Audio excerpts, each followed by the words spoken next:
Hola, afición blaugrana. Qué gusto tenerte de nuevo por aquí, porque lo que pasó en las últimas horas con el Barcelona no tiene desperdicio. Si pensábamos que el ambiente estaba tranquilo, que nada podía mover la calma del entorno culé, apareció Lionel Messi, como un rayo en medio de la noche, para revolucionarlo todo. Y no fue un anuncio oficial, ni una visita planificada por el club, ni mucho menos un acto protocolar. Fue una aparición totalmente espontánea, tan natural como solo él podía hacerlo. El argentino, que hoy viste los colores del Inter Miami, decidió pasar por el Camp Nou, su casa de siempre, y lo hizo de sorpresa, sin previo aviso, sin cámaras oficiales, sin prensa, sin pompa ni ceremonia. Y lo más curioso de todo es que ni siquiera el propio presidente del Barcelona, Joan Laporta, sabía que iba a suceder. Sí, escuchaste bien. Laporta confesó en una entrevista que se enteró de la visita de Messi por las redes sociales, igual que cualquier hincha. Según el presidente, fue un acto puro de barcelonismo, una muestra del cariño inmenso que Leo todavía siente por el club que lo vio crecer. Dijo que no hubo planificación, que no le mandó ningún mensaje, y que todo ocurrió de forma absolutamente espontánea. Messi estaba cenando con amigos, disfrutando de la noche barcelonesa, y en un momento, casi por impulso, decidió pasar por el estadio que marcó su vida. Pidió permiso a los guardias para entrar, y estos, claro, consultaron con el club antes de dejarlo pasar. Finalmente, le abrieron las puertas y el 10 eterno del Barça recorrió por unos minutos lo que hoy es un estadio en plena remodelación. Imagina la escena, el Camp Nou en silencio, sin público, con las grúas y los andamios donde antes se escuchaban los cánticos de la afición, y Messi ahí, caminando entre recuerdos, mirando el césped que tantas veces lo vio brillar. Fue una visita fugaz, pero cargada de simbolismo. Una simple foto suya en redes bastó para que todo el mundo del fútbol se estremeciera. Las redes explotaron, los fanáticos enloquecieron y los rumores no tardaron en aparecer. ¿Estará pensando en volver? ¿Habrá algo detrás de esa visita? Pero Laporta fue categórico, no hay nada de eso. Dijo que especular con un regreso no es realista, que la etapa de Messi como jugador del Barcelona ya terminó, aunque dejó claro que el cariño, el respeto y la gratitud siguen intactos. Eso sí, el presidente también aprovechó para hablar de un deseo que muchos comparten, rendirle el homenaje que Messi merece. Laporta contó que le gustaría inaugurar el nuevo Camp Nou con un acto especial dedicado a Leo, con el estadio lleno hasta la bandera, con más de 105.000 personas celebrando su legado. Sería una manera preciosa de cerrar su historia aquí, dijo el presidente. Y solo con imaginarlo se eriza la piel. Un Messi regresando, aunque sea simbólicamente, para recibir el reconocimiento de toda una afición que nunca dejó de amarlo. Un momento que podría marcar un antes y un después en la historia moderna del club. Hay que recordar que Messi dejó el Barcelona en el año 2021, después de 17 temporadas de magia, goles, títulos y emociones. Una salida que nadie quería, pero que fue inevitable por las restricciones financieras impuestas por el fair play de la liga. El club no pudo renovar su contrato, y aquella despedida dejó una herida profunda en todos, desde el propio Messi hasta los hinchas que lloraron su adiós. Luego vino su etapa en el Paris Saint-Germain, con 2 temporadas intensas, y más tarde su salto a la Major League Soccer con el Inter Miami, donde sigue demostrando su talento, su visión y su amor por el fútbol. Pero cada vez que habla del Barça, o cada vez que pisa Barcelona, se nota que una parte de su corazón nunca se fue. Laporta admitió hace unos meses que su relación con Messi se había enfriado tras la ruptura, pero en esta última entrevista dejó claro que la comunicación se ha normalizado. Dijo que ahora tienen una relación correcta, basada en el respeto mutuo, y que el argentino sabe perfectamente cuánto lo quieren en el club y cuánto lo admira la afición. Él siempre será bienvenido aquí. Es justo que tenga la mejor despedida del mundo, afirmó Laporta con un tono de sinceridad y nostalgia. Sin embargo, también dejó claro que no se arrepiente de las decisiones que tomó en aquel momento. Para él, el club siempre está por encima de todo. No me arrepiento de nada. La institución Barcelona está por encima de cualquier jugador, incluso de Messi. Me habría gustado que el final fuera diferente, pero no fue posible. Si un gran homenaje puede compensar lo que no se pudo hacer, sería fantástico, concluyó el presidente. Y aunque Laporta intenta mantener la calma y mirar hacia adelante, la realidad es que cada gesto de Messi genera una ola de emociones imposible de detener. Porque no estamos hablando de un jugador más. Estamos hablando del futbolista más importante en la historia del club, del símbolo que marcó una era, del capitán que llevó al Barça a lo más alto del mundo. Por eso, su simple presencia en el Camp Nou, incluso sin decir una palabra, basta para llenar de esperanza a millones de culés que sueñan con verlo una vez más vestido de blaugrana, aunque sea en una ceremonia de homenaje, aunque sea por unos minutos, aunque solo sea para decir adiós como se merece. La imagen de Messi en el Camp Nou también reavivó una reflexión más profunda sobre el paso del tiempo. Porque mientras el estadio se transforma, el club también vive una etapa de reconstrucción. Nuevos jugadores, nuevo técnico, nuevas ilusiones, pero siempre con la sombra majestuosa de Messi flotando en el aire. Es inevitable. Cada chico que pisa el césped del Barça creció viéndolo jugar, y cada aficionado mide las comparaciones con su legado. Por eso, cuando Laporta dice que quiere que el nuevo estadio se inaugure con su nombre resonando entre los cánticos, no es solo una promesa simbólica, sino una necesidad emocional para el barcelonismo. Y quizás esa sea la mejor manera de entender lo que pasó esa noche. Messi no fue al Camp Nou por nostalgia vacía, ni por un acto de rebeldía, ni para alimentar rumores. Fue porque sigue sintiendo que pertenece ahí. Porque, a pesar de todo lo que cambió, ese lugar sigue siendo su casa. El fútbol tiene una manera curiosa de cerrar sus ciclos, a veces no hace falta un contrato, ni una conferencia, ni una firma para que el corazón vuelva al punto de partida. Messi lo hizo con una simple caminata, con una foto y con la humildad de quien no necesita decir nada para recordarle al mundo quién es. Y así, con un gesto silencioso, volvió a poner al Barça en el centro de la conversación futbolística global. Y mientras la visita de Messi encendía la nostalgia de toda la afición, otro tema estallaba dentro del club, uno mucho más delicado y tenso, el caso de Lamine Yamal. El joven prodigio del Barcelona, esa joya de apenas 18 años que ya se ganó un lugar en la élite del fútbol mundial, se convirtió en el centro de una fuerte polémica entre el club y la selección española. Todo comenzó con un tratamiento médico que el extremo se realizó por molestias persistentes en la zona de la ingle, un problema que el Barça venía manejando con cautela desde hacía semanas. Pero la situación dio un giro inesperado cuando la Real Federación Española de Fútbol se enteró del procedimiento sin haber sido informada previamente.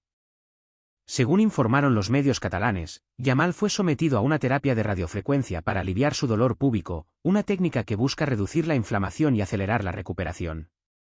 Hasta ahí, todo parecía parte de un proceso normal. Sin embargo, el problema surgió porque ni el jugador ni el club notificaron oficialmente al cuerpo médico de la selección española antes de que este tratamiento se realizara. Y eso, como era de esperarse, encendió las alarmas en Madrid. La federación se sintió traicionada, molesta por la falta de comunicación, y los responsables del combinado nacional consideraron seriamente mantener al jugador concentrado con la selección, a pesar de que el procedimiento médico exigía entre 7 y 10 días de reposo. Luis de la Fuente, entrenador de La Roja, no tardó en expresar su sorpresa. Dijo abiertamente que nunca había vivido algo parecido en su carrera y que no le parecía normal enterarse de un tratamiento médico tan invasivo a última hora, cuando el jugador ya estaba convocado. Según relató, la federación se enteró del procedimiento la noche anterior, casi a medianoche, por un informe que llegó cuando Yamal ya estaba descansando en el hotel. La reacción fue inmediata, la ARCEF emitió un comunicado oficial manifestando su desconcierto y anunciando la baja del futbolista de la convocatoria para los próximos partidos frente a Georgia y Turquía. El texto, redactado con un tono de evidente incomodidad, hablaba de sorpresa y la angustia por haberse enterado de un tratamiento médico de ese tipo sin previo aviso. Del otro lado, el Barcelona intentó calmar las aguas. Joan Laporta explicó que el club actuó correctamente, que informaron a la selección en cuanto supieron que el jugador debía guardar reposo, y que en ningún momento hubo mala intención. Aseguró que la prioridad siempre fue el bienestar del futbolista y que el Barça tiene total respeto por la selección española. Pero el daño ya estaba hecho. Entre los pasillos de la federación, se decía que algunos dirigentes se sintieron traicionados, como si el club hubiese querido ocultar información. Incluso trascendió que el director deportivo del ARCEF, Aitor Caranca, y el propio de la Fuente mantuvieron conversaciones urgentes con Deco, el director deportivo del Barça, para aclarar el malentendido y evitar que el conflicto creciera. La tensión fue tal que, por un momento, la federación consideró mantener a Yamal concentrado, aunque no pudiera jugar, solo para marcar una posición institucional.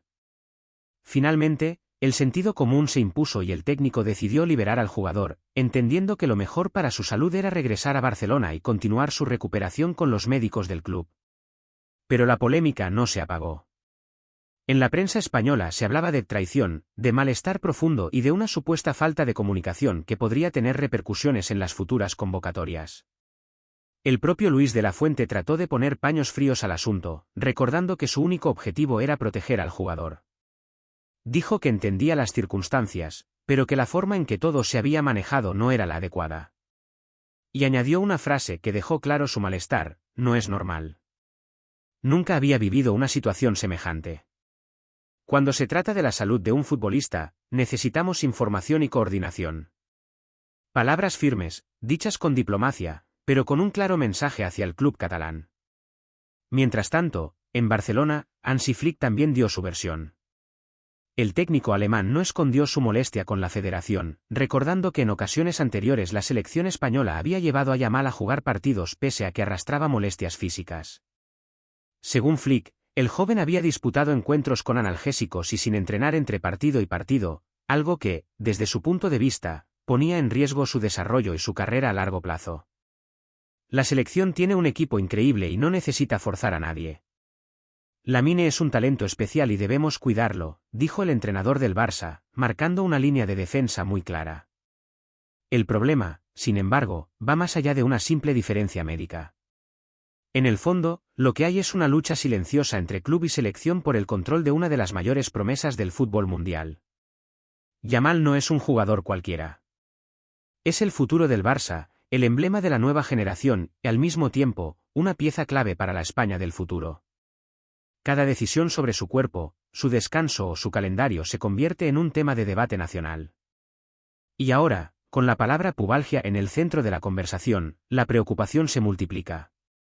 Según los informes del canal Sport, Yamal sufre una pubalgia crónica, una dolencia compleja y traicionera que afecta a muchos futbolistas jóvenes. Es una lesión que se origina por un desequilibrio entre los músculos del abdomen y los de la ingle, provocando dolor y rigidez. A veces se le llama hernia deportiva, y su tratamiento suele requerir tiempo, fisioterapia y descanso. En casos más persistentes, se recurre a procedimientos invasivos como el que el joven jugador acaba de realizarse. Lo que preocupa al Barcelona es que este tipo de problemas, si no se manejan con paciencia, pueden volverse crónicos y condicionar toda una carrera. Yamal, con apenas 18 años, ya acumula más de 100 partidos con el primer equipo, una cifra impresionante para alguien de su edad. Es un jugador que no para de romper récords, de sumar minutos y de demostrar madurez en cada partido. Pero su cuerpo todavía está en desarrollo, y esa combinación de juventud y exigencia puede pasar factura. Por eso el club insiste en llevarlo con cuidado, en regular sus minutos y en no apurar su recuperación. De hecho, varios médicos coinciden en que la pubalgia suele aparecer en jugadores en pleno crecimiento, especialmente en aquellos que experimentan un aumento rápido de carga física y presión competitiva.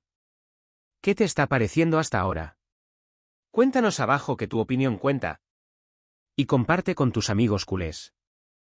Según se filtró desde los pasillos de la UEFA, el Barcelona estaría enfrentando una sanción tras los controvertidos incidentes ocurridos durante el partido contra el Club Brugge. Aunque la entidad europea aún no ha hecho públicos todos los detalles, fuentes cercanas al club catalán aseguran que la situación ha generado un verdadero terremoto dentro de la institución. Los aficionados del Barça no tardaron en expresar su indignación en las redes sociales, y ya circulan múltiples teorías sobre la magnitud de la posible penalización. Algunos hablan de multas económicas millonarias, mientras que otros no descartan la posibilidad de restricciones en competiciones europeas. Los lances polémicos, que según los informes generaron polémica en los despachos de la UEFA, siguen siendo objeto de debate entre analistas y exjugadores, quienes no se ponen de acuerdo sobre si la reacción de la UEFA es excesiva o justa. En el club, la tensión es palpable.